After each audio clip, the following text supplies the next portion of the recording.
What's going on? Hey, my name is Mark Abdul. I'm taking English 102 for Miss Jessica Heathcote. And today, I'm going to be discussing my research topic.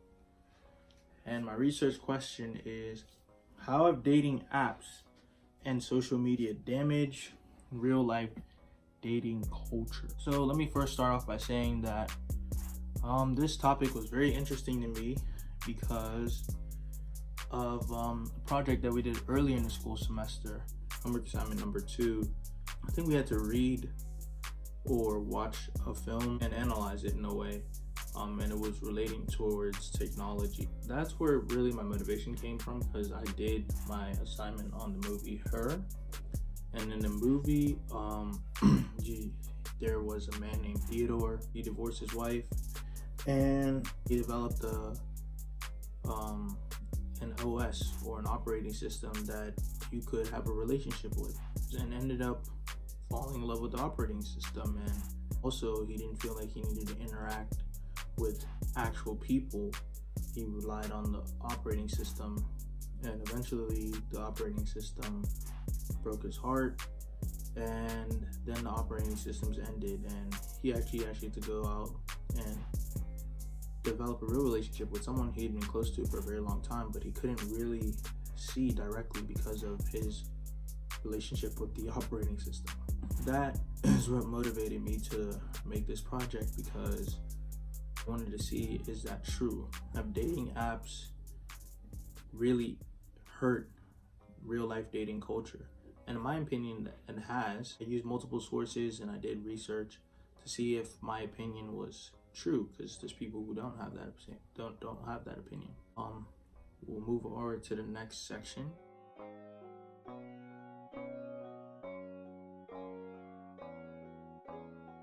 Yeah, now I'm going to go into my literature review, in which I had about 5 sources.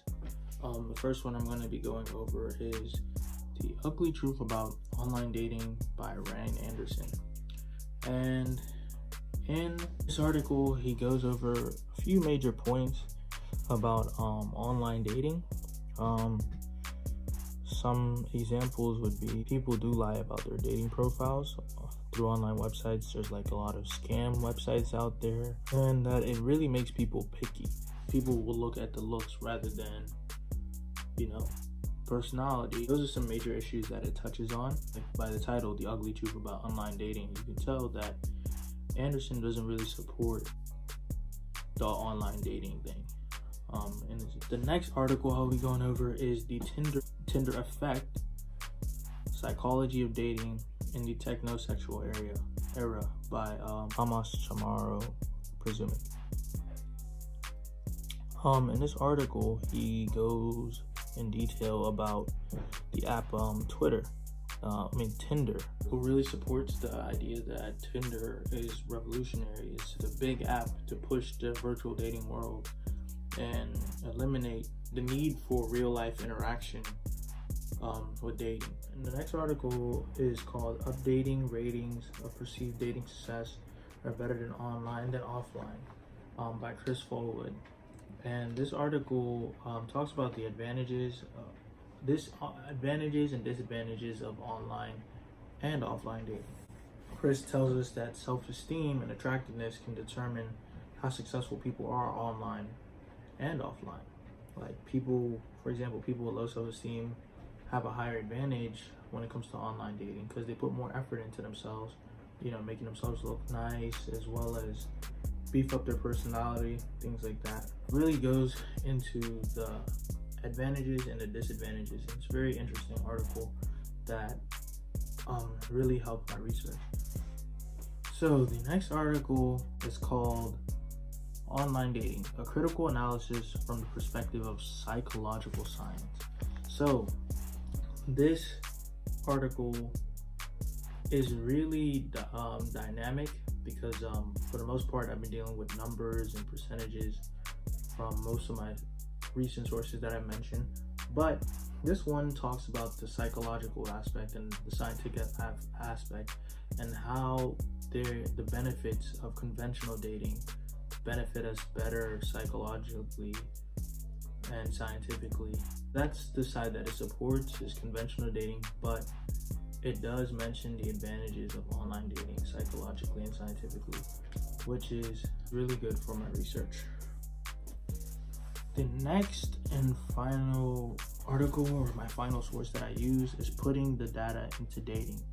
So in this article, it goes too deep into the business and the growth of the online industry, like the online dating industry, and how it has developed over time, and how the online dating apps are improving in order to benefit us. So this article really supports online dating, but it tells you the problems with online dating and how they're trying to fix it and how they're trying to improve it so everybody gets a really good experience with online dating.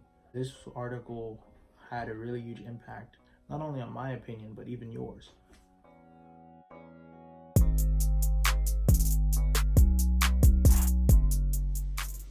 Now, for my research method, I gathered everything together as a whole to form a whole discussion through my sources rather than a more dynamic way, because these sources, I had a lot of statistics, and not only that, it went really into depth and explanation on this topic, which gave me, and I feel like will give the viewers a good perspective on the aspect of online dating and how it impacts or how it damages the real life interaction culture. So let's get into it.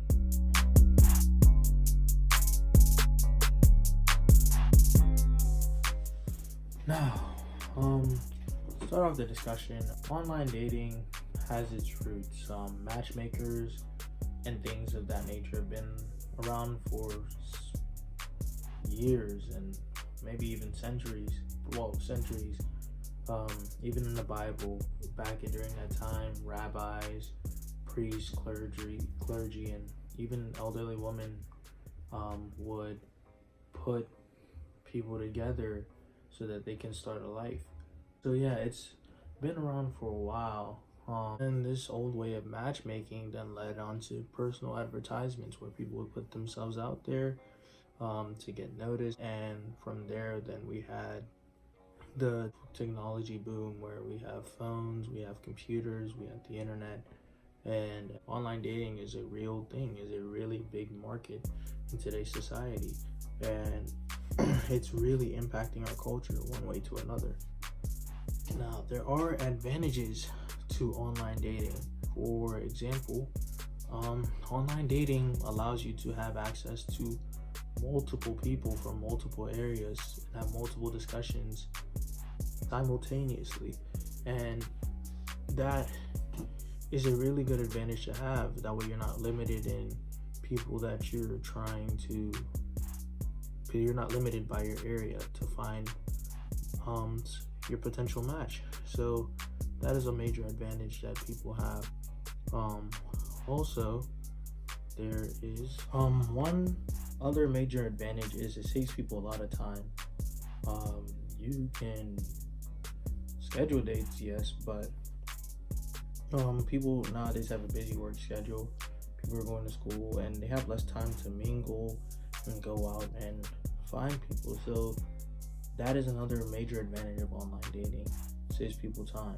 The Tinder effect, psychological dating and technosexual era suggests people are time deprived. Careers have priorities over relationships, not least because they are often a prerequisite to them.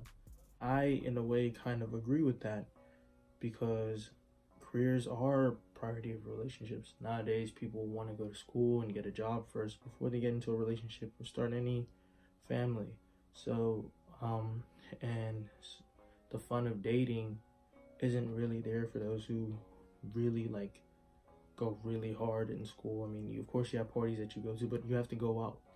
Tinder and all these other platforms, you don't have to go out. You can start a conversation with random people right there. And also another aspect is the fact that people, the way Tinder sets everything up makes it kind of easy, like the real world.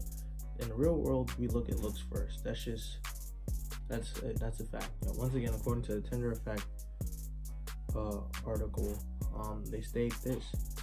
This reminds me of a TV show we created a couple years ago. We profiled 3,000 singletons using state-of-the-art psychological tests and created 500 couples based on psychological compatibility, but ignored looks and race.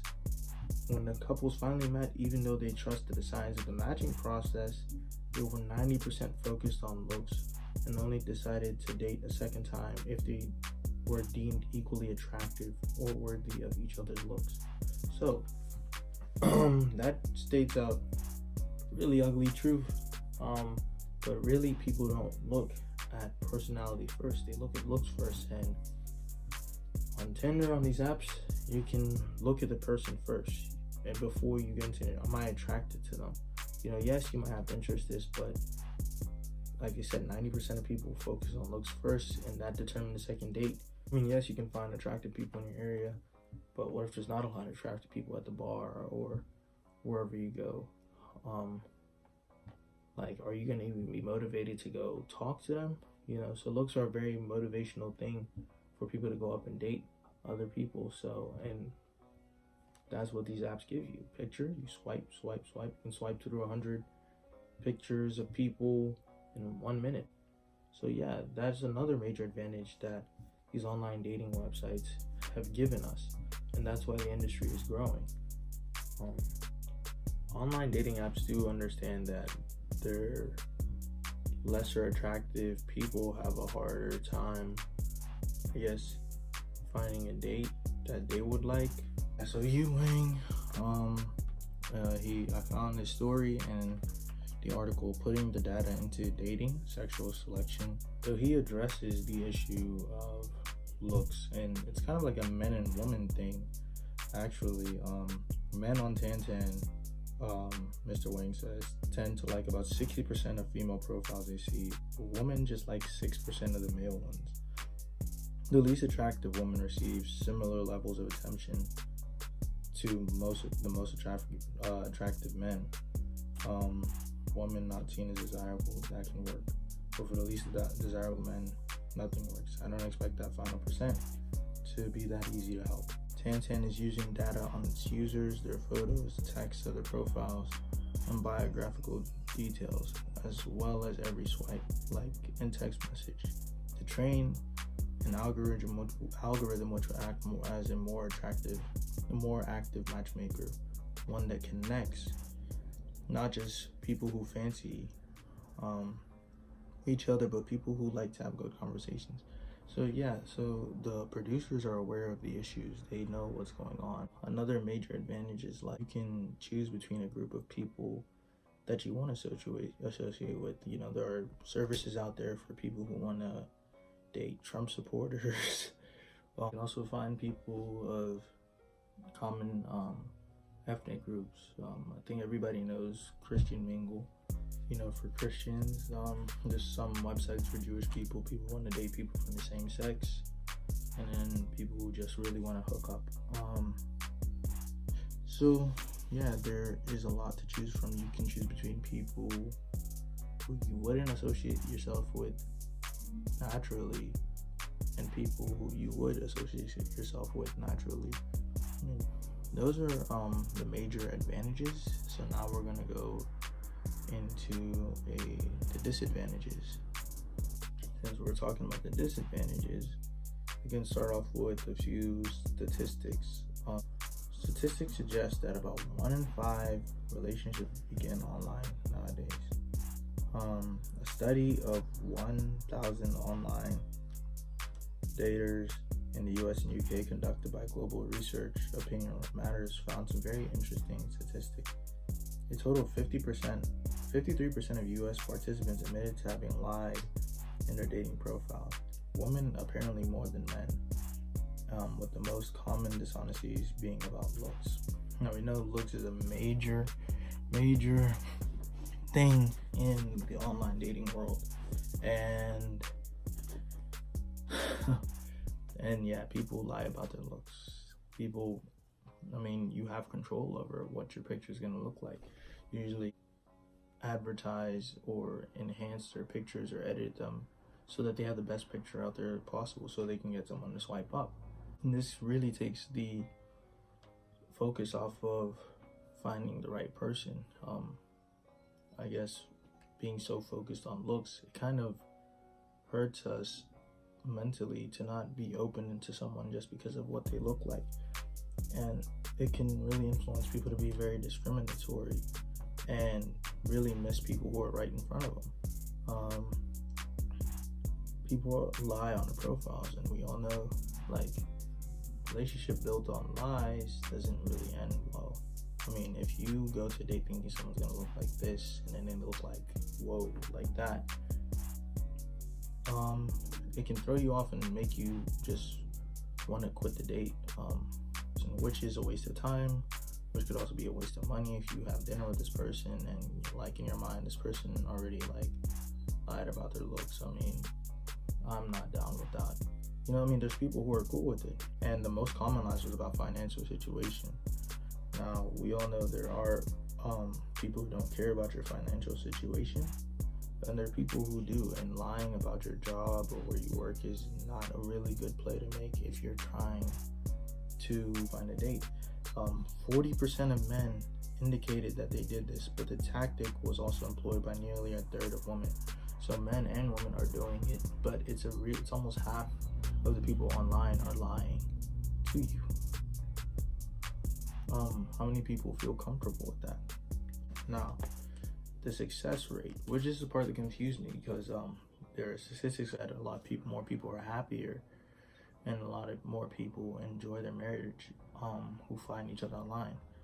But Michigan State University said relationships that start online are 28% more likely to break down in the first year than relationships where couples met face-to-face. Also, couples who met online are nearly 3 times as likely to get divorced. Isn't that a waste of time and money? Yes, there's more people, but it's also more dangerous because, people who know people you know, usually you can hear something about them from someone who knows them in your area. Like, you date someone from Bethel who dated a guy from Baldwin, and let's say the girl cheated on the guy from Baldwin, and you're with that person, and like you live in Baldwin. To cut the story short, you can always get information from people around you about that person because everybody kind of knows everybody. So it's really hard to lie and hide things out there because word gets around. One thing that we've seen with the online dating is that, okay, it's not the statistics kind of contradict each other, because one is saying they'll be more successful, but then again it said happier. When they said happier relationships and more satisfied in their relationships, and there's more marriages. But if they're all ending in divorce, and most of them are ending in divorce, then is it really worth your time? Is it really worth your money? There's a huge barrier of trust that's also kind of broken because people lie on their profiles. And honestly, there are people who are out there just to find people to hurt. So it can be kind of a dangerous game. And also, like I said, the trust thing, the people you're going on dates with on these websites are also talking to other people, which is, some people aren't really cool with that. They're not happy, or they want to be able to trust you and only you. But it's what most people online are doing. They're trying to talk to multiple people at the same time. You have to be more open and willing to understand that this person's talking to someone else. Whereas if you date someone in person, you can break that barrier. You can have a more comfort of, okay, this person's only talking to me and only me. So these are some major disadvantages. Finally, my conclusion on the whole topic, when I did this research, it was more about proving that online dating is really hurting our culture and is not helping us interact with each other socially, which in some ways that it is, but it's also helping us. It's also helping people with low self-esteem. Maybe it's not about, online dating or dating in person. Maybe it's just about us, what we prefer. And online dating gives us another option that we can choose if dating in person isn't working out. Marriage is a very big decision. The high rate of divorce with online dating does not mean that we shouldn't go out there and try it. It's something you can try. People make mistakes all the time, so it's just another option. I still feel that it's slightly better to just find people that you meet and break the ice, interact with people where you go. It's not so bad dating someone from the area who grew up where you grew up, who went to the same school you might have went to, and we know how hard it is for long distance relationships. You might be able to swipe through 100 people at the same time, but you only get to choose one. So why confuse yourself? Why not just try to find that one? There's hundreds of people out there every day that we probably just overlook. Just start a conversation, I guess. Before I was 80% towards that, but now I'm 55% towards that and 45% supportive of online dating. So because of everything that I've learned and what it's really doing for our community, if anybody were able to do this research, I would say that maybe instead of just going by articles like I did, maybe talk to people who've gone online dating, or try it out yourself and do your own experiment. Thank you for your time. Everybody stay safe. Have a good day. Bye-bye.